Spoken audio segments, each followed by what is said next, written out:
আসসালামু আলাইকুম সবাই, কেমন আছেন? আমি স্কুল লাইফ স্টোরিজ বিডি-এর পক্ষ থেকে নতুন গল্প নিয়ে আবার আপনাদের মাঝে ফিরে আসলাম। আজকের গল্পটার নাম ভালোবাসার নতুন বছর।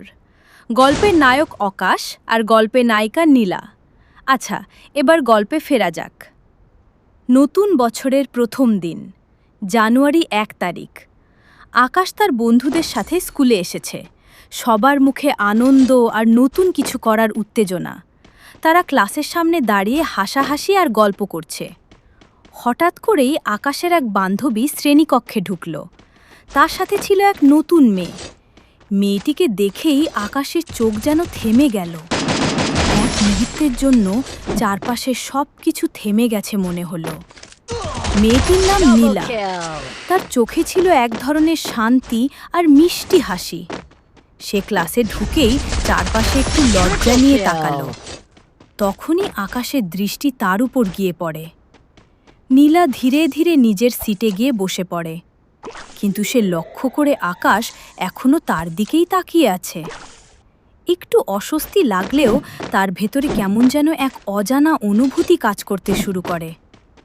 এদিকে আকাশও নিজেকে সামলাতে না পেরে তার বন্ধুদের বলে, ও মেয়েটাকে আগে কখনো দেখিনি, কিন্তু কেন যেন খুব চেনা লাগছে। বন্ধুরা মজা করে বলে, দেখে তো মনে হচ্ছে তোর নতুন বছরের শুরু একটু স্পেশাল হতে যাচ্ছে। ক্লাস শুরু হলে শিক্ষক সবাইকে নতুন বছরের শুভেচ্ছা জানালেন। পরিচয় পর্ব চলাকালীন নীলা উঠে দাঁড়িয়ে নিজের পরিচয় দেয়। তার শান্ত ও মিষ্টি কণ্ঠ শুনে পুরো ক্লাস মুগ্ধ হয়ে যায়।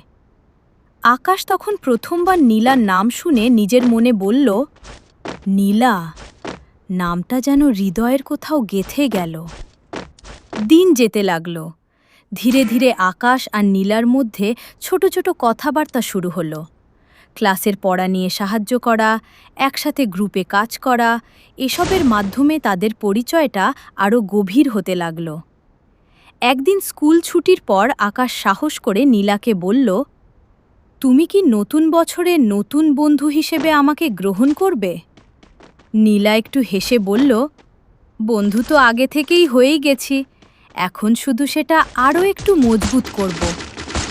আকাশ